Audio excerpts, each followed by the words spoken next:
Hello, you wonderful people, and welcome to another episode of Super-Fanta-Fi. This being a show where we talk about TV shows of the supernatural, fantasy, and/or science fictional genre. For today's episode, I'm going to talk about I'm a Virgo, Season 1, Episode 4. A lot of really interesting things went down in this episode, so let's break it down.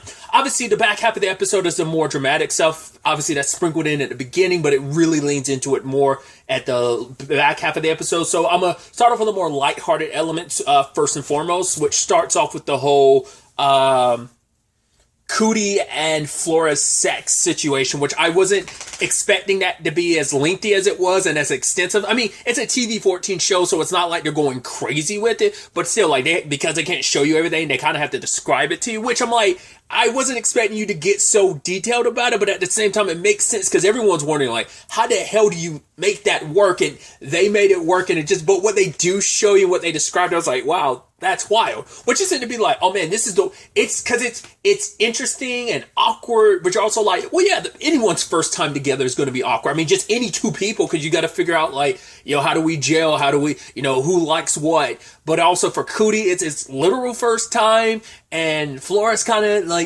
taking the lead. But it's also their circumstances being what they are, her being the fast person that she is, and him being the big person that, so it's like, how do you make that math work, is essentially, and they made it work, but it's just like, I can't say that, oh my god, this is the weirdest sex scene I've ever seen. No, not by a long shot, especially when you consider the fact is, well, this is on the same streaming service as The Boys, and obviously if you've seen The Boys, especially season 3, they went hard in the paint with some of their sex-related stuff, especially in the premiere, how that sex situation ended. So it's like, you can't say any sex scene is, it's a pretty high bar to reach. But if we're keeping it a buck, I'm like, this is kind of up there, but like The Boys, a lot of their sex scenes still have it beat, but still, it's pretty up there on the list. But, like I said, God, what's the word I'm looking for? I said math earlier, but the logistics. The logistics is the word I'm looking for. The logistics of how that worked. But like I said, they made it work. For her being on his arm. And I love that he's trying to talk to her like Felix, but it's like, no, I'm not with Felix. I'm having sex with you. So just be you in this moment. He still kind of had to go through with the whole Raiders thing, not to come too fast, So, but I thought it was kind of an interesting moment too, like the post-nut cuddling, essentially. Where there was a guy knocking on the door being like, hey, are you in there? I know you in there. I was like, oh, that's an ex. She's like, yeah, I get bored easily. Makes sense with your circumstances being what they are. Like, you kind of have to slow yourself down for other people, and it's just like, right, it's just like, everything feels like an eternity to you. But for her, she felt a connection with Cootie, because she's like, the moment I saw you, I saw like those eyes that want to swallow like everyone, and it's like, I knew in that moment you and me were missing the same pieces. Like, there are so many commonalities as we learn about Flora's backstory last episode. We do see a lot of commonalities and similarities between her and Cootie's upbringing, so it's like, we are kind of in that same boat, and because of that, she's like, I don't think I'll ever get bored of you. But that conversation does kind of present itself of like, I wonder, is that something he would have to be afraid of like, yeah, she probably like, it's hard to be in that committed relationship for a long period of time, because for her, a long period of time, it's even longer, especially considering she always has to shift so much of herself for other people. But with Cootie, she can, she still has to adjust, but she can also just be herself, I think, especially like especially in such a vulnerable, expressive moment of sex and stuff like that as well. That's a very vulnerable moment where like she gets to kind of cut loose more, and he's like, no, go as fast as you want to. It's okay. So, and I think that is kind of like the being able to be you entirely, because we don't really know how much of herself she really is like around other people. Like I said, we know she has to change the way she walks, the way she talks, the way she has to interact with people. Once again, I'm not fast, just everyone else around me is slow. So that presents some really interesting stuff that I'm kind of curious to see where that goes going forward. But focusing on the more dramatics. Well, really quickly too. Why did we have sex at Bing Bang? I keep saying Big Bang. Bing Bang. I'm like, whoa. I mean, why not go back to her place? I mean, well, we know he couldn't go back to his place, but I wonder what her circumstances are that she didn't just take him home. Like, well, I'm so stupid. Of course she wouldn't take him home.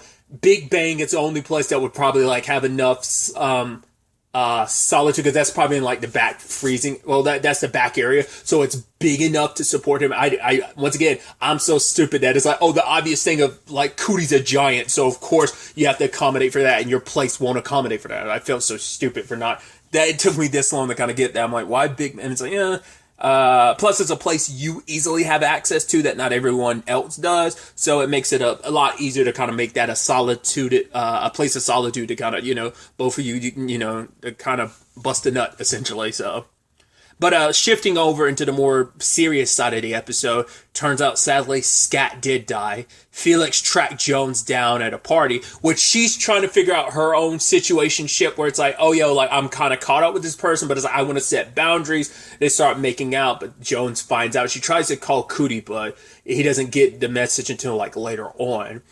But there's a video of what happened to Scat, of him getting like pulled out of the hospital by the security, and what happened to him, and it's just like letting everyone at the party know, like, no, Scat is dead, and this is what happened to him. So they went to that hospital, and obviously Cootie goes along with Flora to check the whole thing out, and for him it's like it doesn't make any sense. Like, how could this happen? Like, he's a human. They wouldn't just like leave a human to die, and it's just like Cootie's introduction to like the sad aspect of this world. Like I said, it's also a hard thing because, for one, this is the first time he's ever really known anyone to die. Two, this is the first time he's lost a friend, especially a new friend. Like, for the first time in his life, he had friends, and one of them is gone now. And knowing like, wait, there's no way people wouldn't just leave him to die. And it's like, that's a sad reality in this world, and so many facets and elements of this world where that does happen.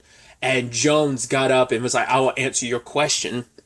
And she broke it down. What was it? The crisis of capitalism, of like, cool, like these corporations, to keep from being crushed by their competition, they have to make more profits than the previous year. So we cut pays and we raise the prices, but people can't buy the product, and because of that, the businesses have to compensate more by raising the prices and lowering the wages. But the problem is, all this money is getting funneled to the big wigs, the people who control it. And Jones even making a point of like, all these companies a lot of them are connected by the same person. Like, there's some of the same people. Like, she uses like Big Bang and like the asphalt like place that he kind of like represents like models for and stuff. It's like, yeah, like some of the same big wigs are kind of owning that stuff. So it's like they own a lot of stuff in this area, in this town. It's like, right, they cut our power on a regular basis to once again save money, rather than finding solutions by borrowing power from other areas or upgrading stuff so that's not an issue. It's like, no, it's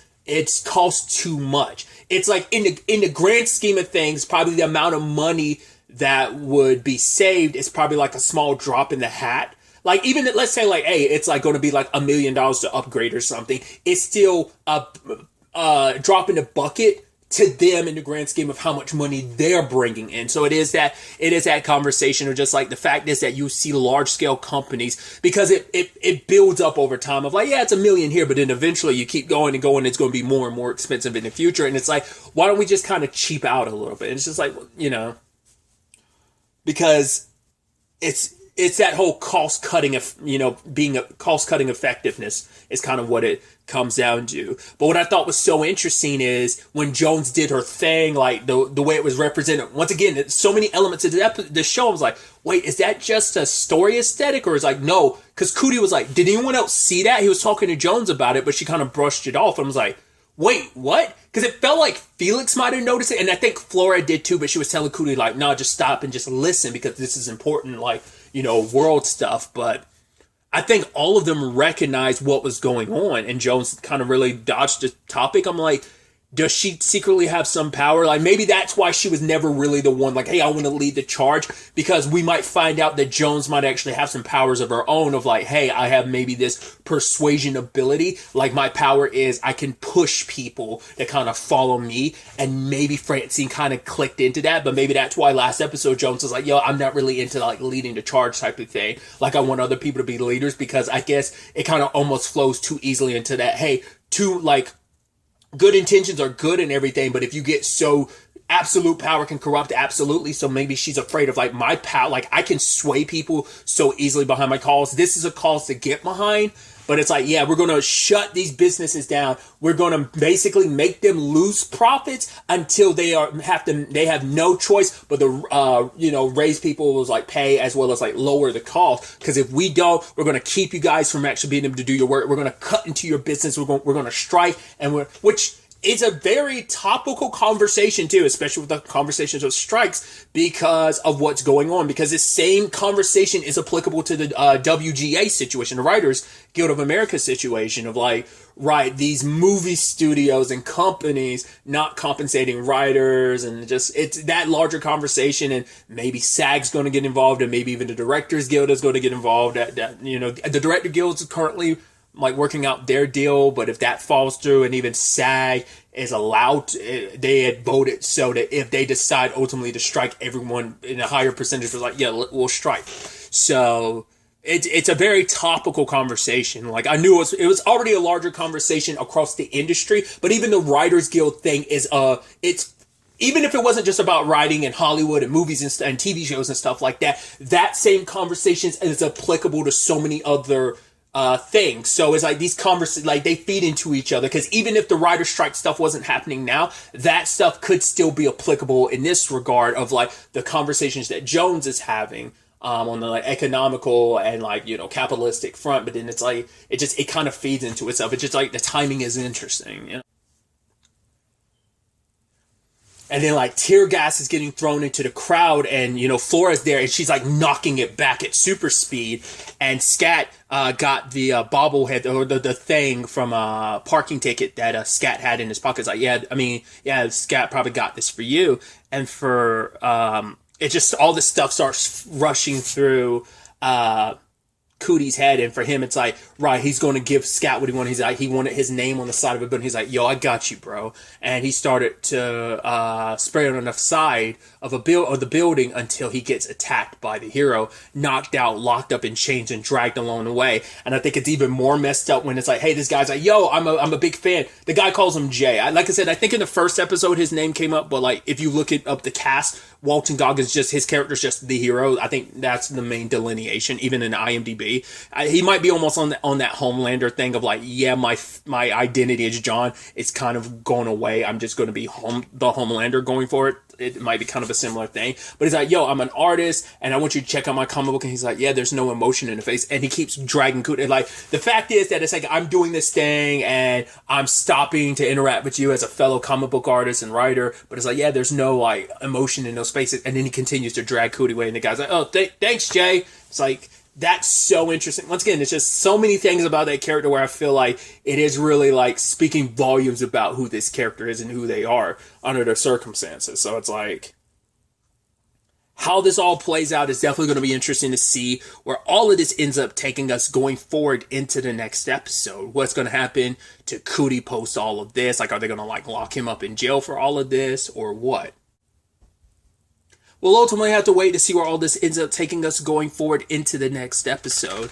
But really, that's all I wanted to talk about. Till the next time we meet, be happy, be safe, live life to the fullest, and enjoy it. Good day, and good